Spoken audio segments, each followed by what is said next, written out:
Alors, on va poursuivre notre voyage au Québec en donnant la parole, en accueillant Marine. Merci beaucoup, Mélanie, pardon.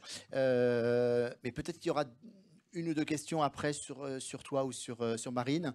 Donc, je vais proposer à Marine Leparc de nous rejoindre sur scène voilà, maintenant. Et juste avant de lui donner la parole, on va regarder un petit clip de présentation. Imaginez votre ordinateur, votre tablette ou votre téléphone qui devient un livre, une collection de musées, une fenêtre sur le cinéma d'ici, qui vous transporte aux premières loges d'un spectacle de danse, d'un concert, d'un opéra en direct. Tout cela en ligne, en quelques clics, en tout temps. Chez vous, partout. La culture numérique, c'est maintenant.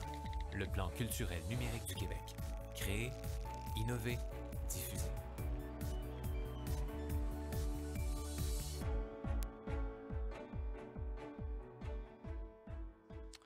Voilà, comme vous l'a dit tout à l'heure, Mélanie, le projet Educart qu'elle vous a présenté fait partie du plan, du programme d'action du gouvernement du Québec qui s'appelle Programme numérique culturel, plan culturel numérique, j'arrive jamais à le donner dans le bon ordre, et qui est un plan qui a été annoncé en fait le 2 octobre 2014 et qui prévoit en fait un investissement de 78 millions d'euros sur 7 ans dans des projets numériques impliquant la culture sur la province du Québec, ce qui montre l'intérêt fort du ministère de la Culture du Québec sur ces problématiques culturelles. Et je vais donner la parole à Marine, qui ne représente pas le ministère de la Culture, mais qui va vous expliquer dans quel contexte elle est en mesure de parler du plan culturel numérique.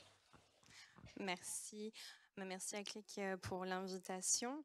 Je vais vous présenter rapidement en fait, le projet Culture numérique. Il y a beaucoup le mot numérique aujourd'hui. Merci. Donc le projet Culture numérique est porté par l'association qui s'appelle Québec numérique, qui existe depuis une dizaine d'années maintenant au Québec. Et à Québec notamment, en fait, elle s'est vue reconnaître notamment pour la création du Web à Québec, qui est un événement qui a 7 ans maintenant, qui va faire sa 7e édition en avril prochain. Et Québec numérique s'intéresse vraiment à favoriser l'usage, l'intégration du numérique à l'ensemble des communautés, donc pas nécessairement culturelles. Par contre, dans le cas du plan culturel numérique, nous avons, donc Mélanie l'a présenté un petit peu tantôt, nous avons reçu une aide pour favoriser donc l'usage numérique toujours, mais cette fois-ci pour l'ensemble de la communauté culturelle et artistique. Donc on reste sur les axes que vous a présenté Mélanie tantôt, donc créer des contenus culturels numériques, innover pour s'adapter à la culture numérique et diffuser des contenus culturels numériques. Beaucoup de numérique encore. Donc, Québec numérique, en fait, s'est vu associer la mesure 99. Le plan culturel numérique a environ une centaine de mesures présentement. Nous, on est chargé de mettre en place des mécanismes d'accompagnement pour l'ensemble du réseau de la culture. Donc, comme le projet que Mélanie a présenté, on s'intéresse à travailler avec les 17 régions administratives du Québec. Nos 3 axes d'intervention, cela dit, sont un petit peu différents puisqu'on s'attelle à décloisonner le milieu culturel grâce à l'aide du numérique et de la recherche. Donc, on s'aide pour ça de la présence de leaders en région, que ce soit des leaders liés à des universités, à des laboratoires, des leaders en numérique, que ce soit des startups ou des entreprises de renommée. Et bien sûr, le milieu de la culture, donc ça intègre bien évidemment le milieu du patrimoine, des musées, mais aussi de manière plus large et en fonction des régions, parce que vous savez sans doute que le Québec est quand même une province assez élargie, assez grande, et nous avons plusieurs régions qui n'ont pas du tout les mêmes présences culturelles.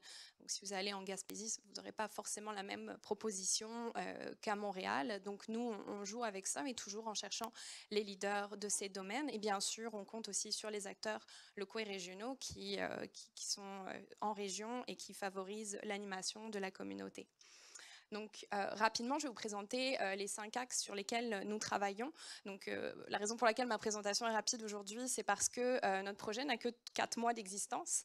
L'aide qui nous a été accordée a été annoncée en fait en septembre. Et le projet, lui, n'a été pensé, si vous voulez, qu'en début 2016. Donc, il y a eu toute une étape de diagnostic, voir les besoins des régions. Comme je vous l'ai dit, les besoins ne sont pas les mêmes en fonction des territoires. Et à la suite de ça, donc, nos 5 propositions que je vais vous présenter. Donc, pardonnez le schéma un petit peu simpliste. Dans l'idée, c'est que les communautés que vous voyez ici, ça représente des nucléi. Le mot nucléi, en fait, vient du milieu de l'apiculture. On travaille là-dessus parce que ça représente un essaim d'abeilles artificielles qu'on sort de son contexte pour en mettre dans un autre et pour qu'il gagne en autonomie. Donc, on aime vraiment l'idée de travailler avec l'autonomie des communautés, mais aussi de favoriser l'entraide entre elles. Pour ce faire, on travaille sur deux choses primordiales. Donc, l'animation de communauté, je vous en ai parlé tout à l'heure. Vous êtes peut-être familier avec les termes qui sont présentés ici. C'est du réseautage, des creative mornings, des tech drinks, des hackathons dont je pourrais vous parler tout à l'heure, et aussi des journées alors qu'on appelle électrochoc. Pourquoi? Parce que le milieu culturel numérique, en fait, qui a besoin d'intégrer le numérique, souvent a besoin comme d'une petite lanterne au-dessus d'elle pour la guider. Donc, on est beaucoup dans la démystification, mais on est toujours là pour répondre aux besoins en fonction des niveaux. Donc le hackathon dont je voulais vous parler, c'est le lien un petit peu que je pourrais faire aujourd'hui. C'est l'un des événements qu'on a réalisé en fin septembre 2016. C'était dans le cadre des Journées de la culture. Un hackathon, je ne sais pas si vous êtes familier avec le terme. L'idée, c'est de mettre des équipes de personnes qui se connaissent ou non et travailler sur des données. En l'occurrence, elles étaient ouvertes pour l'occasion et mises à disposition par un assez grand nombre de musées et d'institutions.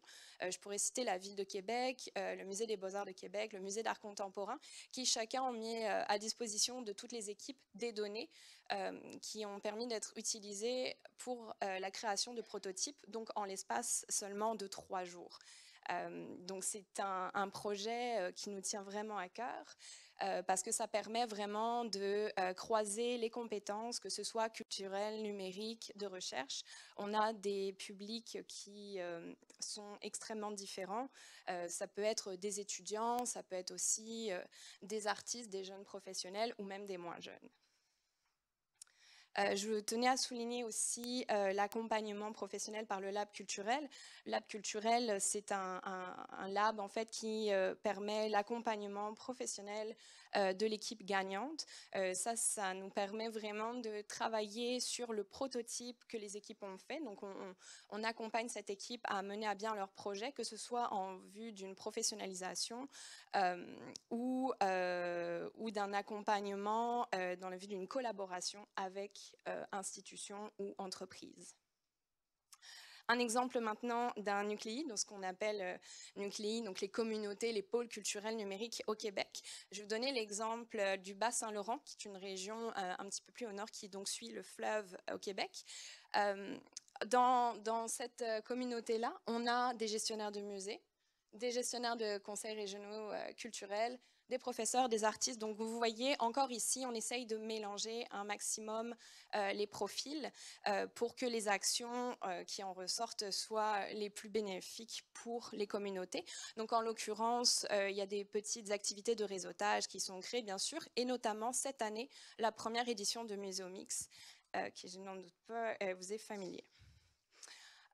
En deuxième point, un accompagnement, rapidement, c'est parce que l'ensemble de la communauté culturelle souvent donc, a des questions qui peuvent porter à la fois sur c'est quoi la réalité virtuelle, c'est quoi la réalité augmentée, mais aussi sur, par exemple, c'est quoi l'outil, le meilleur outil de visioconférence que je peux utiliser parce que mon organisme a plusieurs réunions à faire sur l'ensemble du Québec et je ne sais pas exactement quel outil utiliser. Donc nous, on travaille sur l'ensemble de ces ces questions-là. Bien sûr, on n'est pas tout seul, on est accompagné d'experts, environ une dizaine d'experts qui sont reconnus dans leur milieu. On a des directeurs de Fab Lab, des personnes qui sont extrêmement compétentes dans le domaine des données ouvertes, des personnes qui sont en lien avec le milieu des startups, etc. Tout ça nous permet en fait de faire un accompagnement plus riche, plus poussé et également d'archiver ces réponses-là pour la mise à disposition de la communauté. Le guide de référence reprend en général donc les questions. Vous avez 3 exemples ici qui sont des vraies questions que nous recevons. Là encore, c'est pour démontrer la façon dont on peut décloisonner le milieu culturel. Parfois, j'ai reçu des demandes, là en l'occurrence, c'était une compagnie de danse de Montréal qui me demandait comment est-ce qu'on peut filmer en 3D.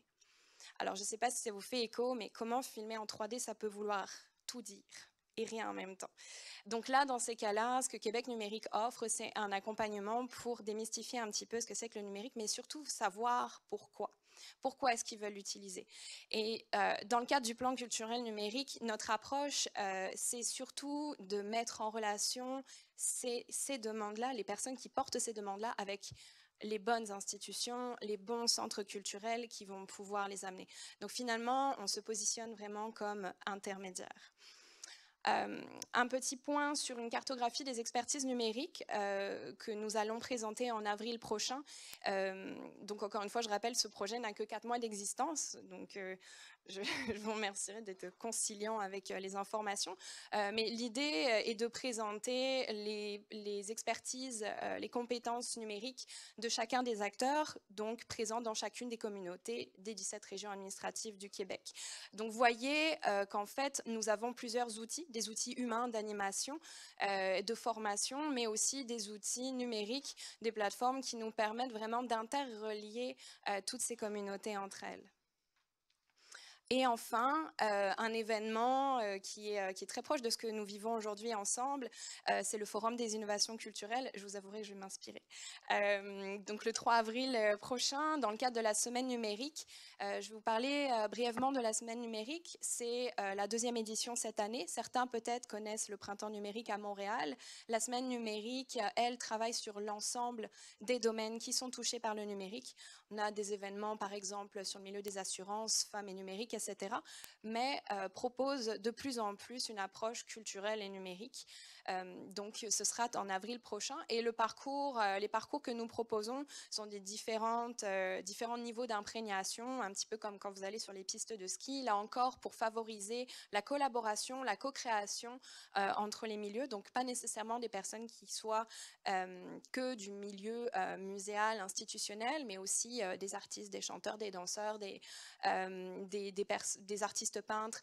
On souhaite vraiment se les faire rencontrer et pour cela, on a plusieurs types de conférences, ateliers et j'attirerai votre attention sur l'aventure qu'on appelle immersive et co-créative parce que c'est quelque chose qui est vraiment très, très développé au Québec et qui continue à prendre de l'ampleur. C'est vraiment la co-création. Donc, dans cette journée, on va pouvoir donner l'occasion de faire des mini-muséomix, par exemple, des mini-fail camp. L'idée encore étant de partager les compétences, partager les connaissances et donc de ressortir d'une journée comme ça inspirée pour de futurs projets qui pourront peut-être être portés par le plan culturel numérique. Donc, j'espère que ça vous aura inspiré également. Merci. Si vous avez des questions. Merci Marine. Je t'autorise évidemment à utiliser le terme innovation, qui est en open content. Alors du coup, je vais vous expliquer pourquoi on a voulu faire ce focus sur le Québec. Il se trouve que j'ai eu la chance d'aller au Québec au mois de novembre pour rencontrer notamment culture numérique, Québec numérique et les musées du Québec. Et on s'est rendu compte que les musées du Québec avaient à peu près les mêmes préoccupations que les musées français. Et donc, on va travailler sur un projet de pont entre les musées français et les musées québécois en matière d'innovation, pour voir de quelle manière certains outils pourraient être partagés, certaines bonnes expériences pourraient être prolongées de part et d'autre de l'Atlantique. Et sans doute, cela devrait aboutir sur une rencontre physique, parce que c'est quand même bien de se rencontrer physiquement parfois, et sans doute à Montréal, puisque Montréal va être en fête en 2017, je crois. Mélanie, oui Mélanie, je crois que Montréal fête ses 375e anniversaire. Donc on va peut-être profiter du 375e anniversaire de Montréal pour aller réseauter entre la France et le Québec sur les problématiques de numérique dans les musées et le patrimoine. Et on vous en dira plus très très vite.